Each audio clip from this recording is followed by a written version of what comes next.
Hey, Orenthal.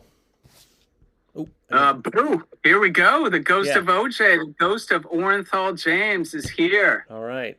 And I've got it here on the Henry Darger page, by the way. So Henry Dodger. we can continue talking about what we were talking about right before. Sure, sure. Yeah, no, I got to go down the rabbit hole of this fellow Yeah. friend. Yeah. And I can switch up the page here. I'll go to the summon something in here. Here we go. Be careful what you summon, right? That's right. Okay, go ahead. I'll let you lead if that's okay. Is that cool?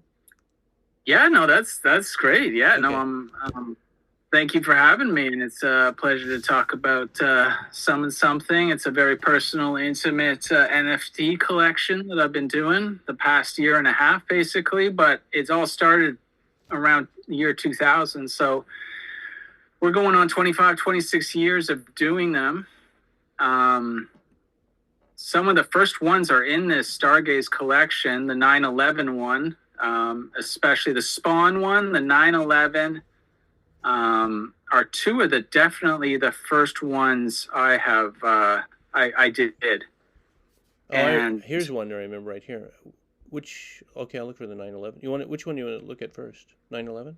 Oh, well, let's start at the beginning. So let's go down. That's if you see 9/11, if you see. Here's the tattoo right here. Pick anything. You can pick that, and Okay. I'll just go through them. And some of these are very personal to me, and they mean things in real life, actually. So this is a dinosaur, and it's a dinosaur that's a tattoo, part of a tattoo that's on my left forearm, and that dinosaur is saying Dinosaur Death. And Dinosaur Death is another character of mine, which is similar to the Ghost of OJ. But Dinosaur Death character does street art. So out on the street, I'm putting up the Dinosaur Death tag and writing some stuff under Dinosaur Death. So it's kind of some tagging, some graffiti that I do under the Dinosaur Death. Right on. Character. Do you think you might turn some of that graffiti art into NFTs at some point, or? I have. There's a Dinosaur Death collection on the Solana VVV platform, and I'm going to do a Dinosaur Death too on Stargaze after. On one of these right here. Yeah, So but it's in a different. It's in there, but you have to find Dinosaur Death in the search engine of it. But Okay. anyway, Yeah. we'll stick to the Stargaze more, and Sure. and that's a tattoo from my Right on. my real arm. Right on. Okay, and this one right here, you sent in the X. Yeah. We looked at that one.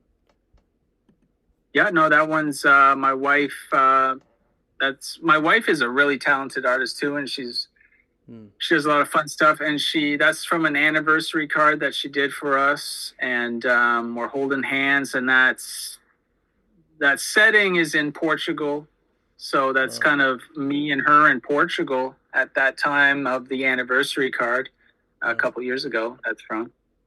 Cool. And this one here's the 9/11 one right here, right? Yeah, there's the 9/11. So I did that one. That's from actual newspaper that came out the day after 9/11. And like most people, I was pretty engrossed and engaged in what was happening. And I bought that newspaper the next day, and I cut out that image and I added it to this particular card, and that was boom. I thought that was I called that reoccurring dream, just because we kept seeing that image over and over and over and over and over. Yeah. And still to this day, that all of us can pretty much close our eyes and see that over and over and over again. Yeah. Yeah, for sure. I can still see it. Yeah. So you don't even have to see. You just see that, and you know what's going on there. Yeah. You know, it's that ingrained in us. It's like in our DNA, almost that. That visual. Hey, do you want to tell the story about the cards you have, like where the cards came from, and the mask? Oh yeah. So yeah, if we can go back and find my friend Rob Patterson here, let's see if we can go down. I'll point him out to you. Okay, here. believe I have him in this. This guy? That's a the different stripper? story. No, no, Oh, that's Chad Smith. okay. Let's go back to the origins, back to how I got a lot of these cards. Mm-hmm. I keep going down, and we'll see if we can find Rob Patterson here. Okay. He was an acquaintance of mine in high school. Mm-hmm. I wouldn't go as so far to call him a friend, but he was in my grade. And we did have some dealings with each other, sometimes not very pleasant, but then it got better as we got older. Was it this guy? As he got a little more... No, not him. Not him? Okay. Let me see. Sorry. Oh, that's okay.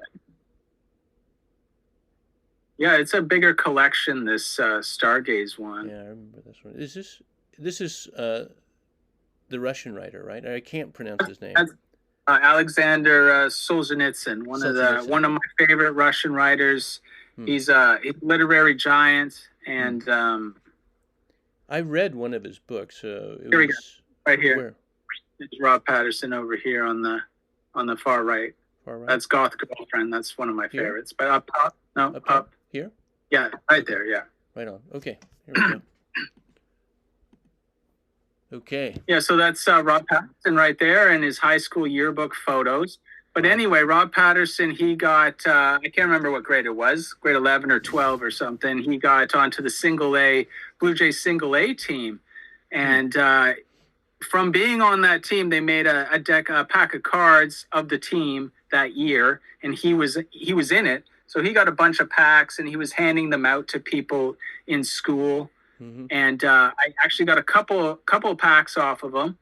Mm-hmm. And when I was starting to do those cards back with the 9/11 ones, and I got this idea, I'm going to cut faces out of them. I had his packs of cards like ready to go, and they were perfect because most of them were all like fairly close up face cards, like faces. Mm-hmm. And so most of the pack was face, like pretty close face. And I thought, this is perfect. I can cut out all these faces. And so he was, those packs turned out to be like the origins of a lot of the early Summon Something cards. And like I said, I think it's funny if he knew that that his cards would end up in these Summon Something collages, in particular with his faces on them. This one, I find that kind of funny. Yeah, it is funny. I wonder if maybe one day he will find out, it'll be interesting. I'd have to get extremely famous, and I hope that never happens. Yeah. Yes. Yeah. Fame in this day and age is something I want no part of. Yeah, that's true. But as an artist, man, that's pretty tough to escape fame, I think. Do you think? I've done a good job so far. Okay, yeah, I guess you can keep anonymous all the time. Yeah, which is good. You can keep pretty obscure. Like, I feel like I've done a good job of being, like, obscure. Yeah. And even though I put a lot of my stuff out there, nothing's ever gone kind of viral or, like, been, like, people have gone crazy over it. So I think my path seems pretty good, that I'm not going to be this, like... Yeah. You're not going to be hunted by paparazzi or whatever. No, I'm not going to be invited to any Diddy parties or Epstein Island or anything like that. So thankfully, I think I'm going to avoid all that stuff. Yeah, that'll be good. Good for your mind. Maybe I'll get invited to Sneaky Island. Maybe that'd that's be awesome. Yeah, that'll be awesome. That'll be cool. Yeah, I had like this dream last night where it's like it wasn't really. I take melatonin all the time, Yeah. And it's like because I have trouble sleeping, and it's like. I get kind of weird dreams sometimes from taking melatonin, I think. I'm not sure. But, like, I dreamt a little bit about that. I thought we were, like, all in a, like, not a frat house, but, like a common house or something like that. Yeah. And, like, I had one picture of you, that I've seen. And it's like, so I didn't quite, and I don't know exactly what everybody looks like, But it's like a bunch of the Stargaze people, and there are other people there from my past and stuff like that, But it was just all weird, and I can't really imagine it so much now, But it's like we were all kind of chilling out and stuff. It was kind of cool. I mean, that could happen if there was some sort of NFT, like, what do you call it, weekend or something. Yeah. It's feasible that, like, we could all be in that. Yeah, maybe. And hanging out. So I don't, your dream could kind of come true. It could. And I remember you were talking to Brady, I think, on like some Spaces thing. And you guys were both, you knew that, like, you had said that you went to do some performance somewhere or something like that, I think. Yeah, in Powell River. Yeah, that's Brady. Right. Yeah. Brady hooked me up with Catnip. I don't know if you know the artist Catnip. He's great. I don't know. But anyway, Catnip is co-running an art gallery, art space in a place called Powell River, which is on Vancouver Island, or just off Vancouver Island. Yeah, actually, not on Vancouver Island. It's just off of it. But anyway, he invited me there to put up my art and have a night, and I went up there. And I put up my stuff, and there was also live music and stuff like that. But I've kind of like I like to do more of those, like Summon Something art shows where it's just like it's the art's there, but then there's also like a show. Like I can do some of my, like, say, stand-up comedy. I can do some of my poems. There could be some live music and whatnot. And just have, like, people come and just hang out, because I like engaging with people and talking with people, and I enjoy that. So it's just like I think it would be cool to do more of those. Yeah, I think it would be great. I mean, I've been, I've actually been in Stargaze and all that stuff since it began, like in 2022. But I was just, a investor or whatever. I didn't really participate at all with anything. And I'm just starting to participate now with you guys, and it's like, yeah. And if you think about, like, anytime you have any kind of like bonding experience with people, it's really cool to hang out, I mean, because you've been through something together, right? So exactly, it's like it's an experience, right? And to me, experiences have value to them. Yeah, definitely. So I appreciate those connections with people, and I try to be, like, as authentic as I can be in those moments. Yeah. And which is sometimes even a struggle for me to be authentic. It's like I try to be authentic too. Yeah, I try to be just chill out, be myself, and enjoy the moment or whatever. But yeah, because we're talking about like masks and take in what's behind a person's mask, because like we all wear masks during the day with our jobs, with our we have a variety of masks sometimes that we put on depending on the situation or the environment. But I try my best not to have masks on. It's kind of it's hard. Yeah. And I don't succeed a lot of time because I have social anxiety. So if I'm in a group situation, a lot of times I'm putting on a mask that I don't really like to do, but I do have social anxiety. So it's something I kind of struggle with. Yeah, me, like in Tokyo, it's like I'm so alienated from society. I feel, that it's like I don't care, Yeah. And a lot of my friends, we all say the same thing. Like we feel weird. Like we feel like rules don't apply to us or something like that, But at the same time, we feel totally vulnerable, Yeah. Like we could just be thrown in the slammer at any moment or something like that, or whatever, So it's kind of scary, So it's like the masks that we wear over there are like, oh, we got to survive, so we have to put on this mask to where we're obeying or whatever, So sure, no, that's a big part of society is the mask wearings in order to survive, in order to, like, because it's all herd driven generally, and if you stick out in any way, you're vulnerable. Yeah. So most people don't want to stick out. The regular person doesn't want to stick out. They want to exist within the herd because they think it's safer within the herd, and most of the times it is. But it's something that I'm particularly not interested in. I've generally swam upstream from that herd most of my life, and I've been an outcast most of my life. I live on the fringes of society, and I'm happy to be there because I can't be with the herd because we share perspectives. I don't share the same perspectives a lot of the time as them. Yeah. And I don't want to fake it either. I didn't want to fake it. Yeah. I fake it a lot. It's crazy. Right. Yeah. It's miserable to fake it all the time, man. Yeah. It can be. Oh, yeah. If you're conscious of it, like you're saying you are, it can be, it can be a struggle. Yeah. I used to think like my apartment was like my fortress of solitude, you know?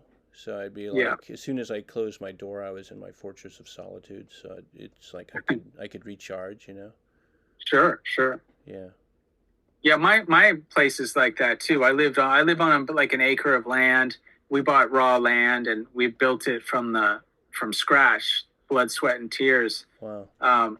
But I have the same. It feels like I built it as a compound almost. Like, it's like when I come in, it's like the rest of the world disappears. Right on. You know, like I have my chickens and ducks, and we've had sheep, and we've had all kinds of stuff. Yeah. Rabbits, and it's just a little like, and it's within the forest too for the most part. So it's like really just in a little bubble world. Wow. And I gotta have that. Yeah, I can imagine. I definitely can imagine. Well, shall we go on?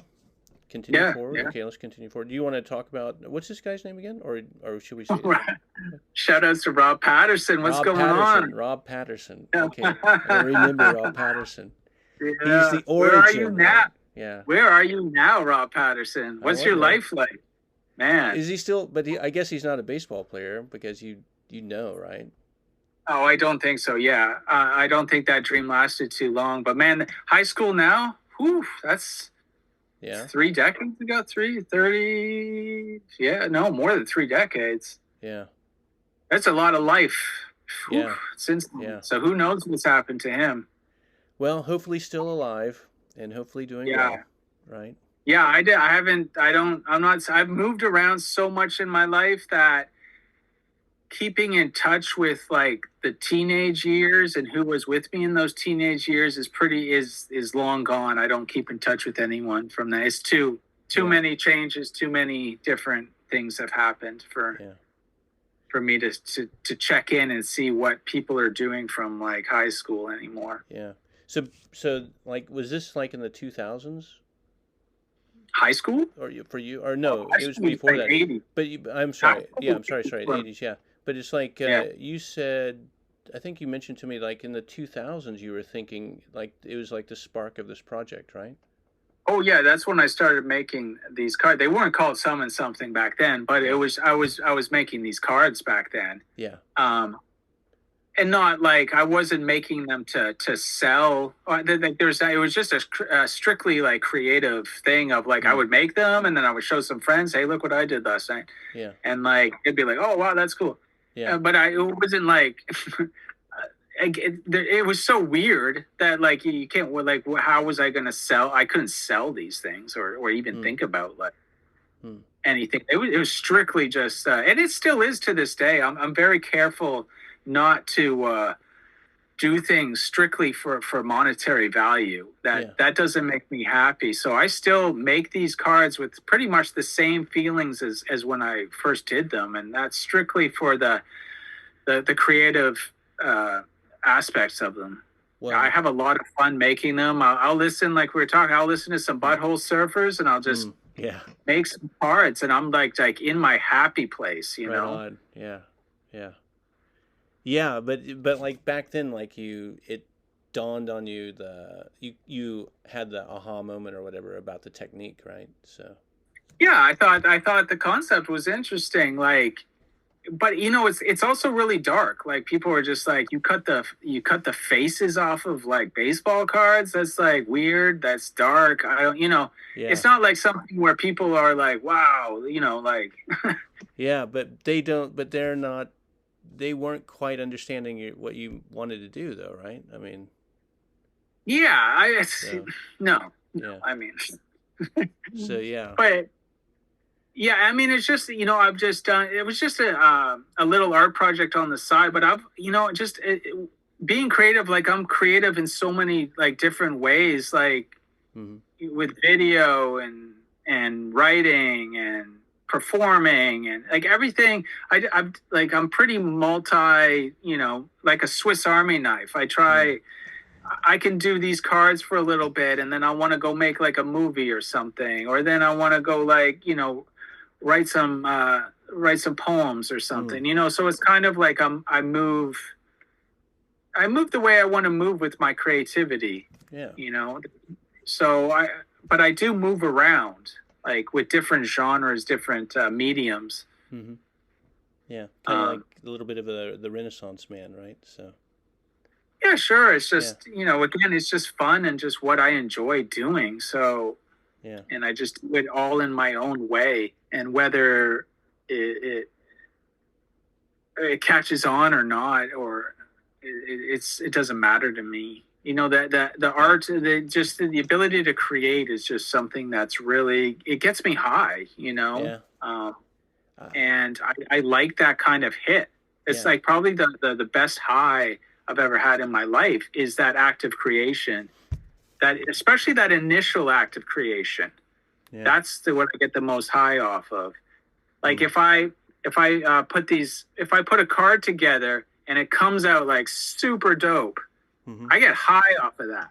Yeah, I'm like, that fucking hit. Yeah. I know what you mean. Like, I think everybody can feel like that. Like whenever somebody does something, you know, they create something. Like, like you know, if you go back, I'll show you a couple ones that I got real high off of in this collection. Let's take a look. Let's say like this one down here. This alcoholic one. Yeah, this one. Yeah, because that was one of the ones you were showing me before. Yeah, because that, like I said, that symbolizes my days as an alcoholic. But when I made this one like hit hard. I was like, this one's dope. This one, like, I like this one with this crazy lady. Yeah. Like, is that a lady's cheek there? I didn't know. I thought it was like a big fat guy or something. But... No, it's like a lady. Yeah, it's like a lady with a gold tooth, and just right I'm like, man, that's how I felt when I was drinking. See, I would get these hits drinking where I'd feel that euphoria, that like, hell yeah, I'm having a good time right now. You know? Yeah. Like, that's what I felt like. You know, like good time. Yeah. Yeah. Well, it's a lot better. So,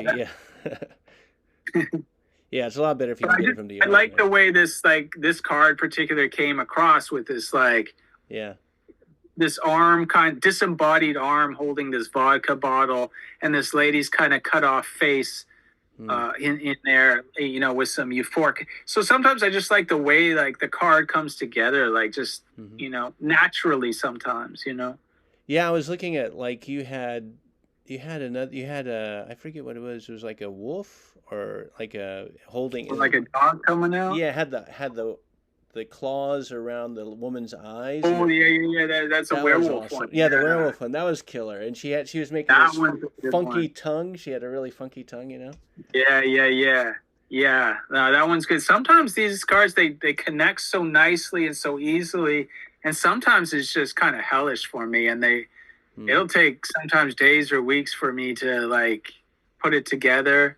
But I like those ones that come together like easily and look the way I kind of, because it's kind of magical too. Like I'm not going in with any set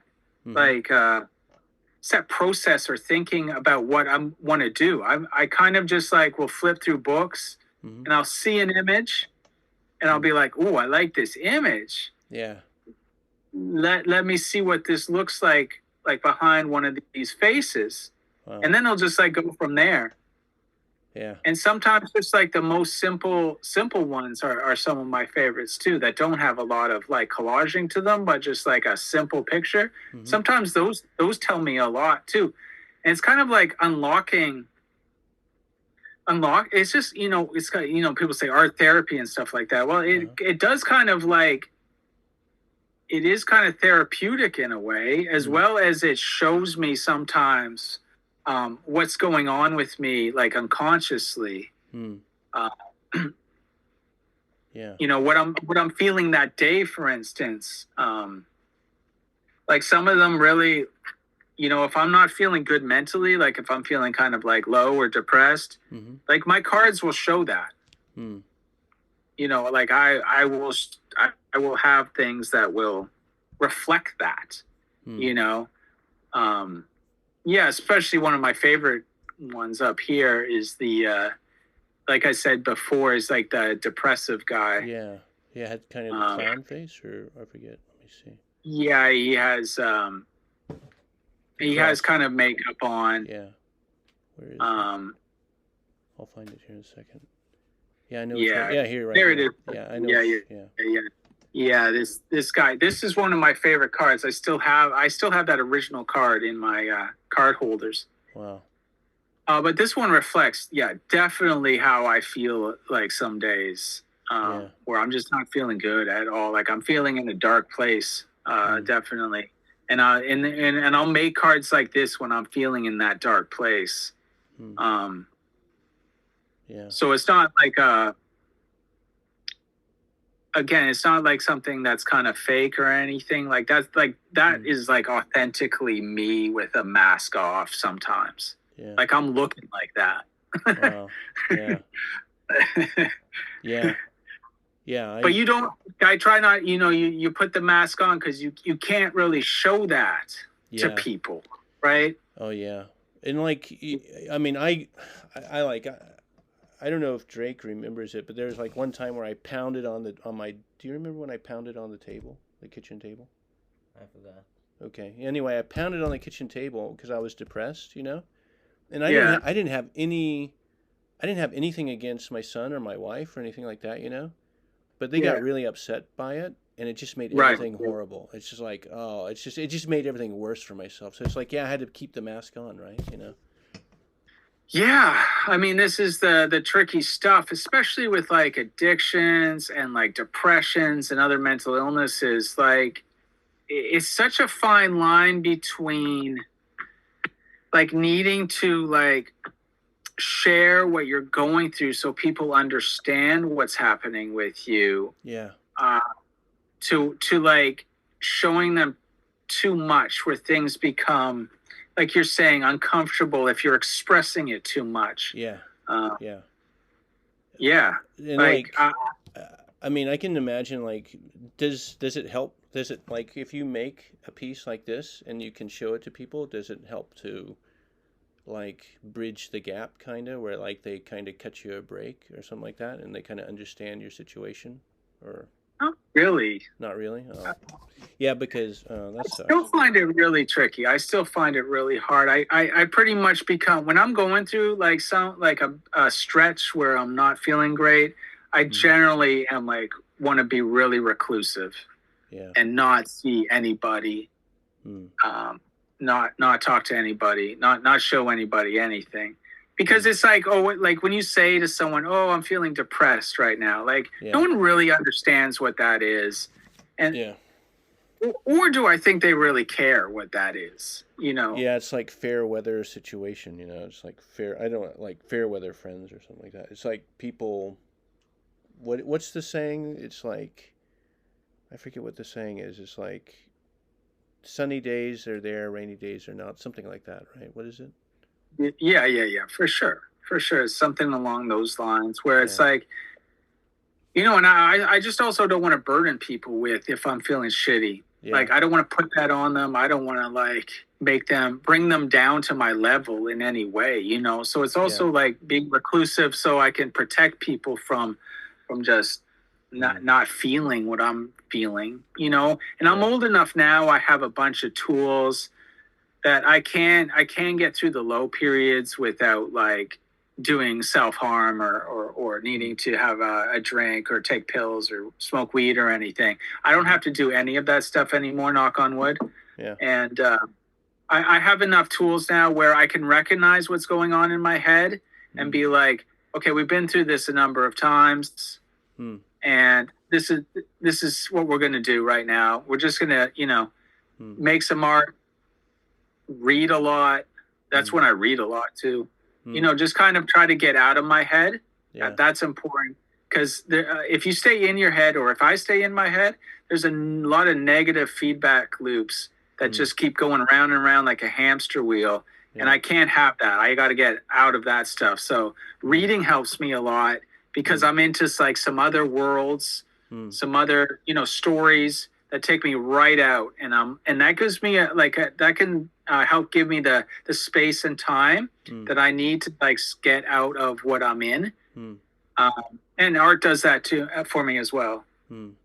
Yeah, I know what you're talking about. Reading. I haven't really read in a long time. It's like I really want to read again. Jeez, man. But I understand. I have to. It's like a pill. Instead of taking a pill, I read a book like that. It's literally like that for me. It helps me that much. It's euphoric. It's like it gives me euphoria sometimes when I read. Oh, I can get hyped off of books big time too. But it's also just that ability to go into somewhere else. Yeah. Like my mind goes somewhere else, like outside of me. Yeah. And I need that separation. Kind of like meditation in a way, I guess. Oh, definitely. It can be along those lines for sure. Yeah. Cool. Shall we go to another piece? Yeah, for sure. For sure. Yeah. Okay, which one next? What do you think? Let's see what we got here. I'll try to see one of the ones that you sent. There's my daughter's scrapbooks. Oh, here's the Iron Man. Where's the scrapbook? Right. That one's my older daughter, and the one next to it is my younger daughter. Okay. Yeah. You want to look at older daughter first? Let's take a look. Older daughter, yeah, they're both super into Studio Ghibli. So this is, I was just going through their scrapbook at the time, and I was like, it'd be cool just to put some of their stuff in it. And then we just watched The Tale of Princess Kaguya. This is a couple years ago. Yeah. Oh, okay. Yeah. And I was like, oh man, check it out. Actually, I thought I was really touched by this movie. And Drake's interested now. He's like, hey, what's going on? I hear Ghibli and all that stuff. So. Not Ghibli? Yeah, no, my family's big into Studio Ghibli. Ghibli, yeah. Hey, Drake, do you like Akira? Who is Akira? The comic book Akira? I don't know. You don't know Akira? Oh, you should get into Akira. I know the name, but I don't know what's the story or something. Yeah. Good comic, good movie. Really good. Yeah. Me? Yeah, it's really good. Yeah. Yeah, you'll like it. You'll like Akira. He's big in the comics these days, so he's really getting into it. And he's really big in like alternate history. I like The Boys. Oh yeah, there's like some show called The Boys. You know The Boys? No, I don't know. He's into that. It's like some Netflix show. Netflix or Prime? Okay. Prime. Something like that. Yeah. They have a superhero that only. Yeah, the superheroes are all evil. And and it's like people are trying to kill the superheroes before they kill everybody, or something like that. It's kind of cool. Okay. Yeah. It's they like want to control the world. Yeah. So. But anyway, I got it. CIA tried to fight against the. But cool. Yeah, Ghibli and everything. Yeah. Have you ever been to Japan? No. It's I would like to, but we'll see how that goes. Come over and visit. I'm in Texas right now, of course, but come to Tokyo. Yeah, there's stuff in like I'm big into Japanese literature, like Yukio Mishima. I don't know if you know him. Oh, I know him. Yeah, Forbidden Colors. He's an incredible writer. The Sound of Waves, right? Yeah, he's most famous for committing suicide in public. Yeah. Which is, he's a great writer, really one of the most fascinating characters in literature I've come across is Mishima. Yeah, Mishima. I've read like a few of his books, but like for me, like he's really hard, Like I don't find him hard. I find him pretty good. Really? Like, I mean, Yeah. you know, like Hemingway, I felt for me, Hemingway is a bit hard. You know, it's like pretty gritty, I feel, you know? Right. But Hemingway wrote pretty simplistically, or he yeah, tried to. yeah. I mean, it wasn't hard to understand Hemingway, but it was just it was kind of it was hard. It's like it kind of made me it hurt me sometimes, you know, when I Oh, read, yeah. you know. And when I read Yeah. Mishima, like Forbidden Colors, I was like hurt, kind of. Hmm. You know, I Yeah, felt right. pain, you know. Okay, yeah. So that's what I mean by hard. It's like Sure, I sure. feel Yeah. I Okay. feel almost like I'm gonna have a nightmare or something, you know. Sure, Sometimes. yeah.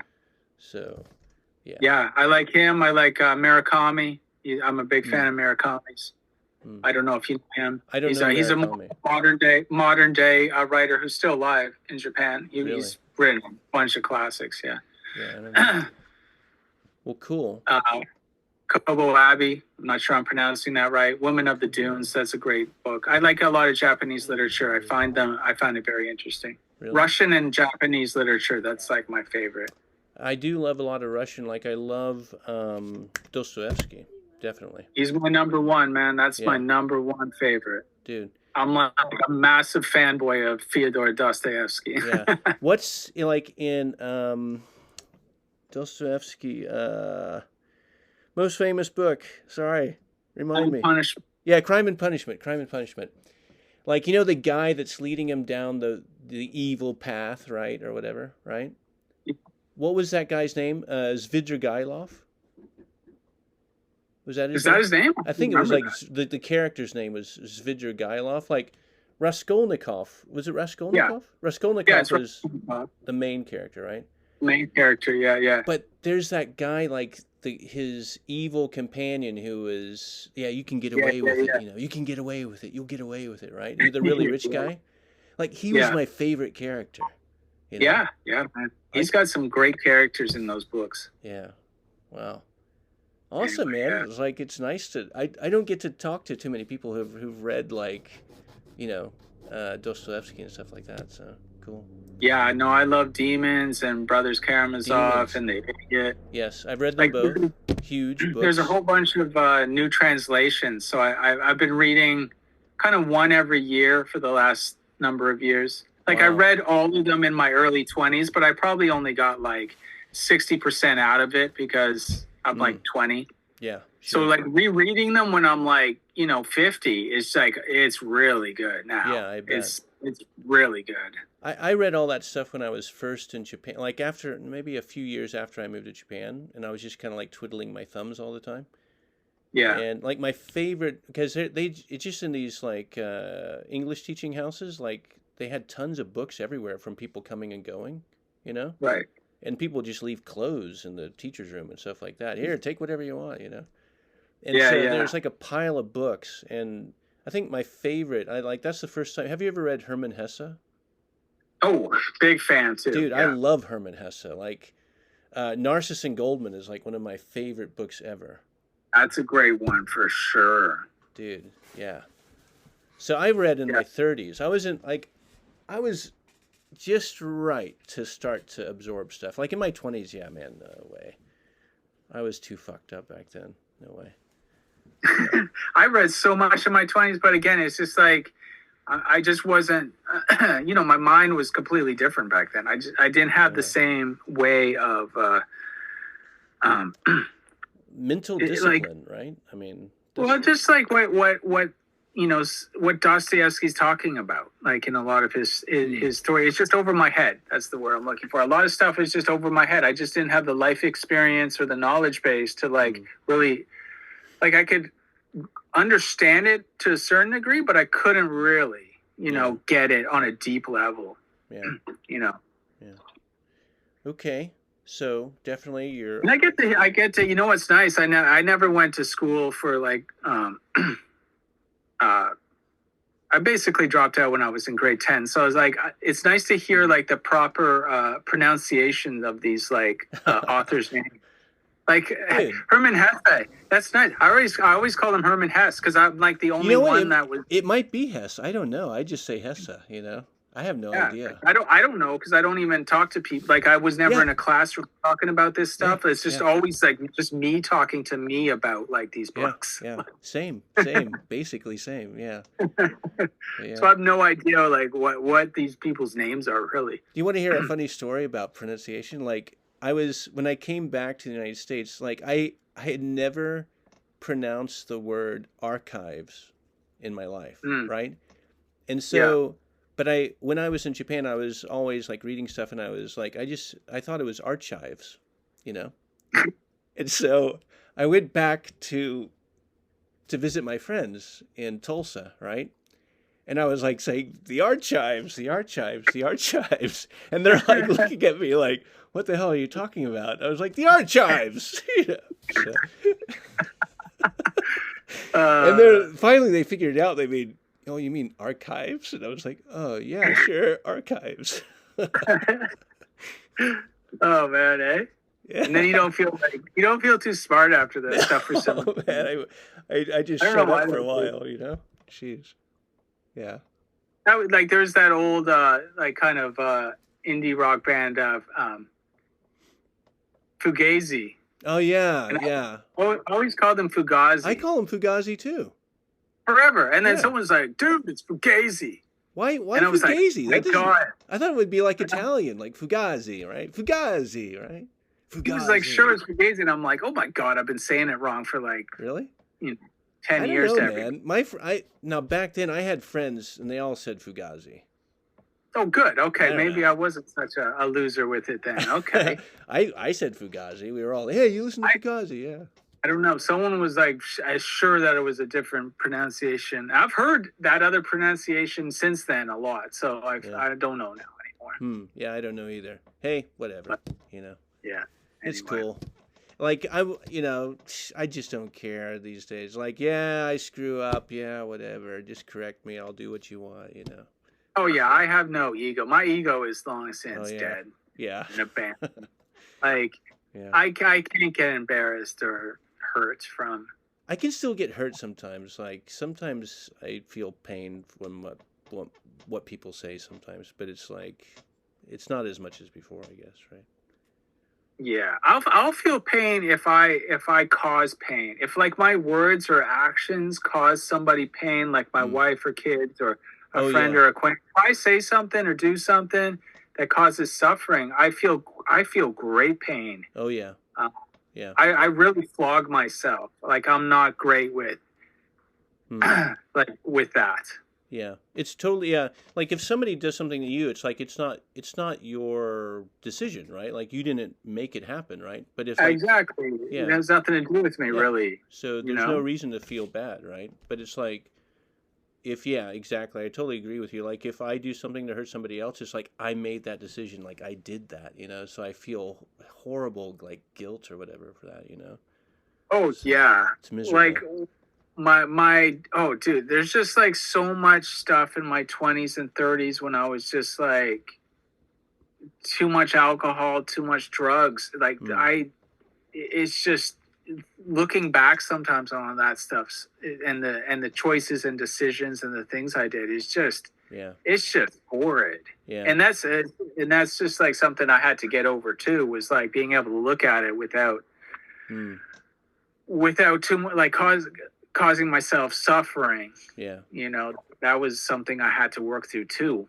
Yeah. So now I can look a lot at the scenes from the past and not have to like kill myself for them, but it's still like it's just shameful and like but in a way to go back in time. Yeah, I kind of feel like we're all kind of like a little bit of a Goldman there, you know, going to Hesse, right? It's like to walk the path and experience it, and then you get through to the other side, and then you really, really watch yourself, you know?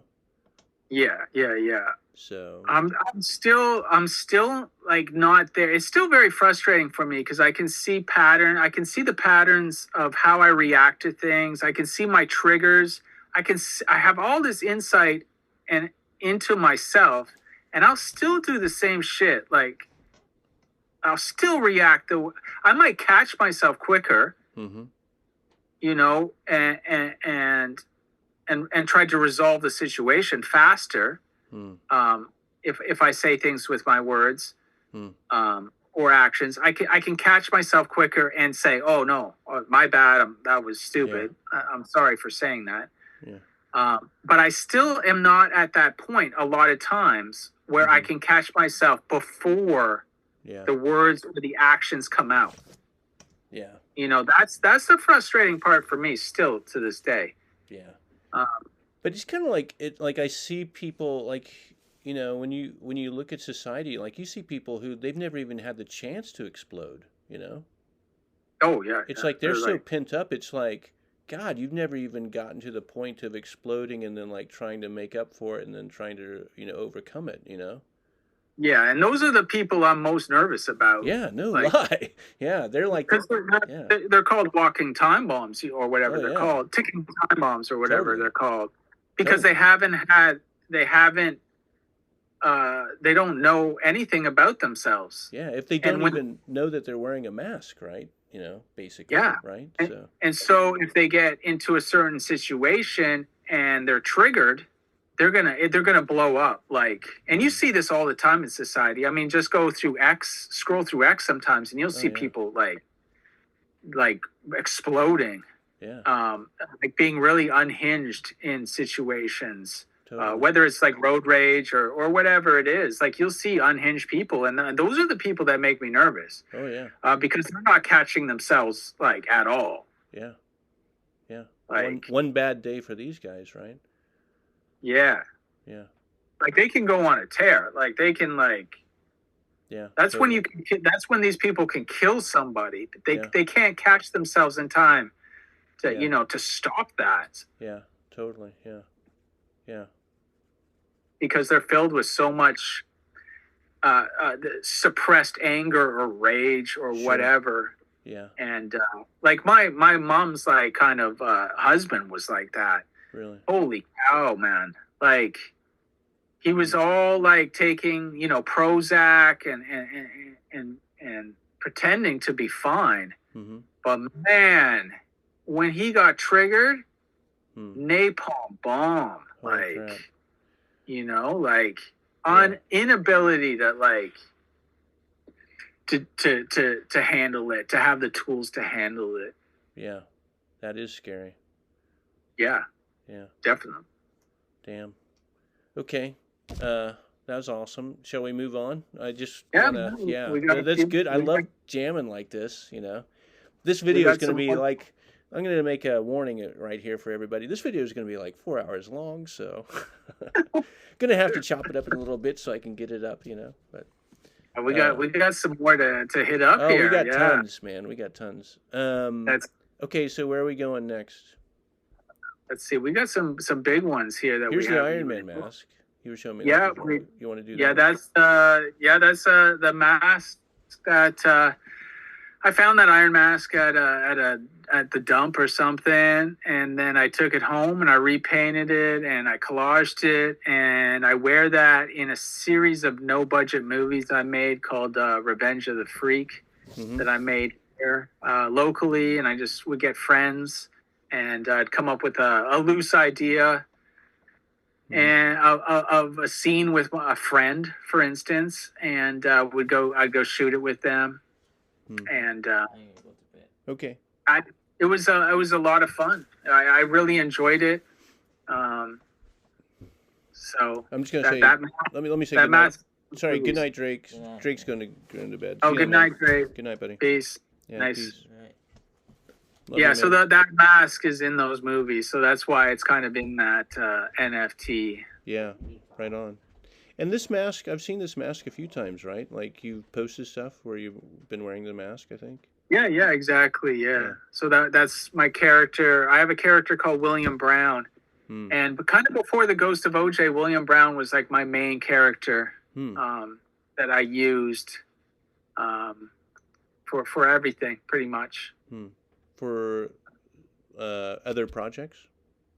If I would do a lot of, like, if I was performing, it would be under the name William Brown. If I was putting out some some poetry zines or stuff, it would be under the name William Brown. Oh wow, cool. So all kinds of stuff. But now it's Ghost of OJ, basically. The Ghost of OJ, yeah. William Brown has a whole bunch of lore and just stuff like history and a story behind it, behind that character and how that came into being. Wow. Similar to the Ghost of OJ. Wow. You know, you should write a book, I think, to explain all of the lore, right?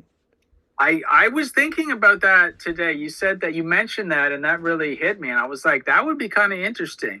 Yeah. I mean, if I did little write-ups for each NFT. Because, like, for me, you know, when I looked at your stuff, it's like I get all kinds of feelings, right? Yeah. But my feelings or whatever may or may not have anything to do with what you're trying to portray, you know? But that's cool. But that's cool at the same time too, cool. right? Yeah, it's totally cool. Because that's how you relate to the art. Is like it filters through you. Yeah, which makes it a subjective experience, right? Yeah, yeah. So did I say to you, or maybe I said it on another video, but I was like explaining, like, because you were talking about Kubrick, right? Yeah, yeah, yeah. And like when I saw 2001 for the first time, you know. Yeah. And like when he went through that dimensional portal or whatever, right? When going through the monolith in Jupiter or whatever, and it's like, then I'm just completely, and there's a lot of stuff, you know, little things in the movie where I'm kind of imagining my own meanings to it, you know.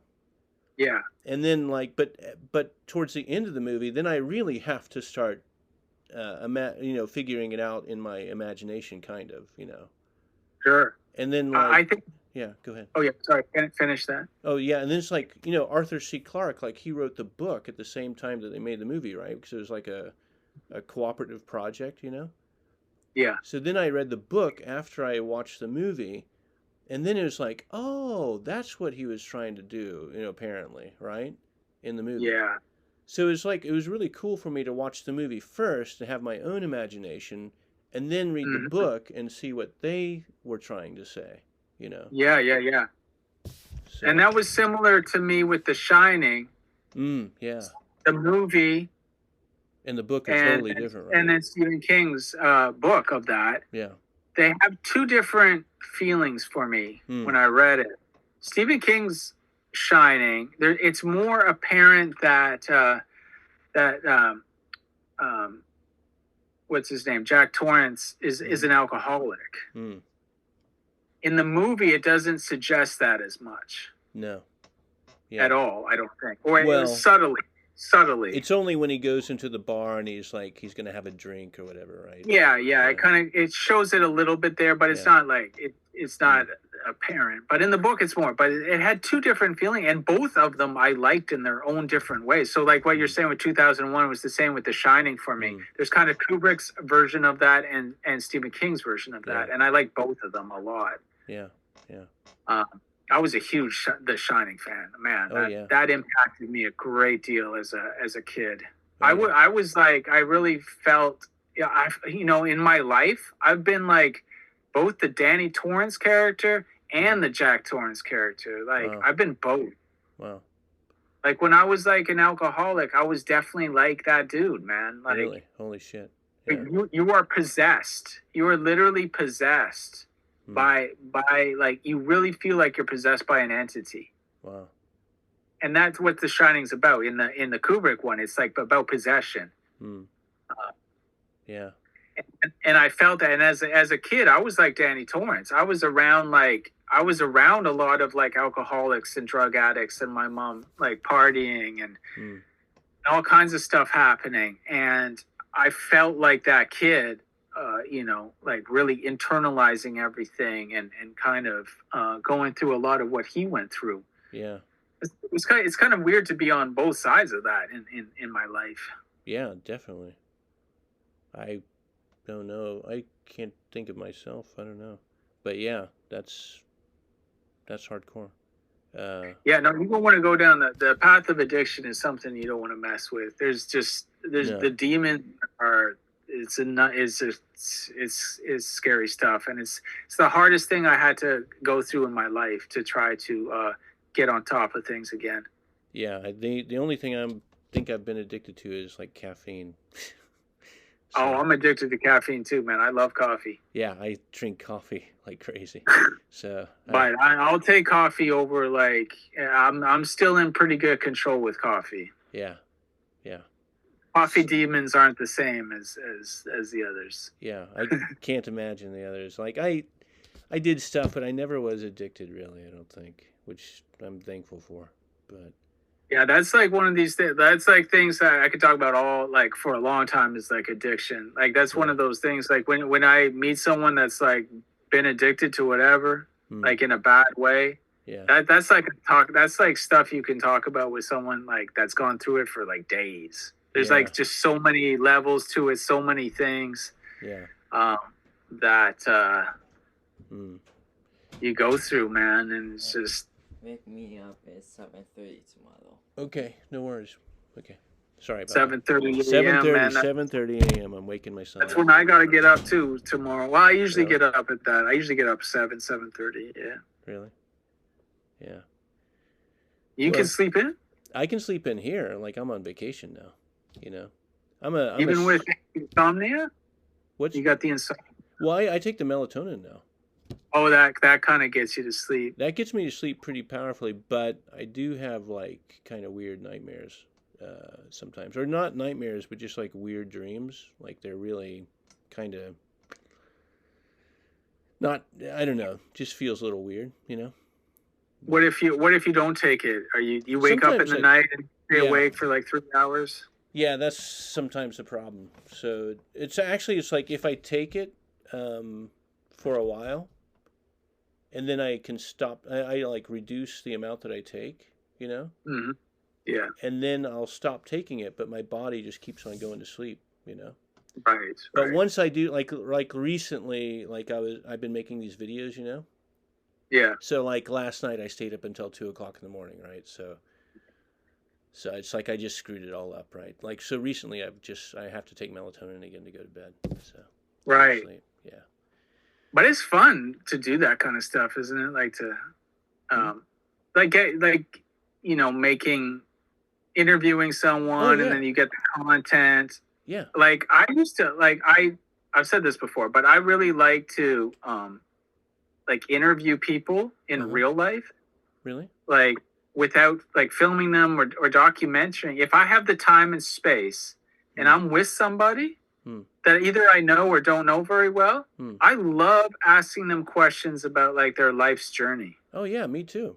You know, like in detail, like because like I learned something. Where were you born? Yeah. Okay, what did you do then and there, and why did you do that, and why did you do? Like I love like people's like life. Yeah. Like I find it really interesting. I mean, there are places where we can go where it's like societies like that, you know. I mean, like when I was in Denmark, it's like I felt people were like that. They were all just everyone's asking me questions all the time, and I was like, right. You know, I was like, wow, you know, it's like coffee shops all over the place and people just talking to strangers. I'm like, this is cool, you know. Yeah. Well, I like that stuff. Yeah, me too.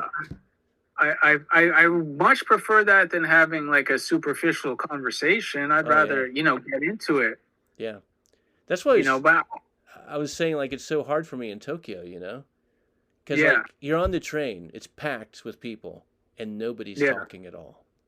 Right. You couldn't drop a pin, but you could drop like a book and everybody would hear it. It's ridiculous. You know, you're like, what the fuck, man? It's like, talk, people. You know, come on. Are people just like, they've got like just heavy masks on? They don't want to, they're afraid of something? It's just the social etiquette, you know? You just don't talk to people. You just don't talk, and you just don't talk to strangers, and it's just like, fuck. Yeah, it's, you know, it's cool. I mean, everybody has their way, but it's like, for me, it's kind of like, for me, it's, I gotta do something, you know. But anyway. Yeah. And I don't interview people like all the time. Like if I'm going, like I said, it depends what kind of mood I'm in. I'm not like super chatty and out there like trying to talk to people all the time. Like if I'm not feeling great, like I said, I ain't talking to nobody. Yeah, like yeah. I'm going to the grocery store. I'm just zipping through everything. I don't want to talk to people. But there are times when I do like to talk to people. So I'm kind of like all over the place a bit with my moods or my abilities to talk or not talk. So yeah. But I understand though, and like when I was younger, I was kind of antisocial, you know. But it's like, and my grandmother was always telling me you ought to be social, you know. And like now, sorry. Go ahead. Sorry, that got me excited because I had to learn to be social. Yeah, me too. I had to learn how to talk to people and communicate to people because I had a tough time talking to people. Like definitely throughout my childhood, teenage years, and into like my 20s, I had a great deal of problems communicating. It wasn't until I started working in like daycares and stuff like that, where there was a lot of pressure on me to really communicate. I had to communicate with parents. I had to have people trust me with their kids, right? So I had to, being silent and non-communicative while I'm looking after your kid, I realized doesn't help trust issues. So it was like I need to be able to talk to parents like effectively and have them trust me with their kid, and so that began the process of me better able to communicate with people. But like I told you before too, like things like baseball and sports would allow me to talk to people too, because like, oh, what are the Blue Jays doing? Oh yeah, we could talk about the Blue Jays, and I'd have no problems there. My confidence would be fine with that, or whatever. I could talk with that. But anything like personal or anything outside of sports, forget about it. I was just like shut down. Yeah. Okay. Well, let's go on to the next piece if we can. Is that cool? Yeah, keep it going. Yeah. And hey, how about I'm going to stop the video here, and this will be part 1, and then we immediately start part 2. Is that cool? Yeah, let's do it. Okay, because I just want to make sure I can load these up, right? Okay, so here we're stopped. Can we take 2 minutes? Yeah, sure. We can take a couple minutes too.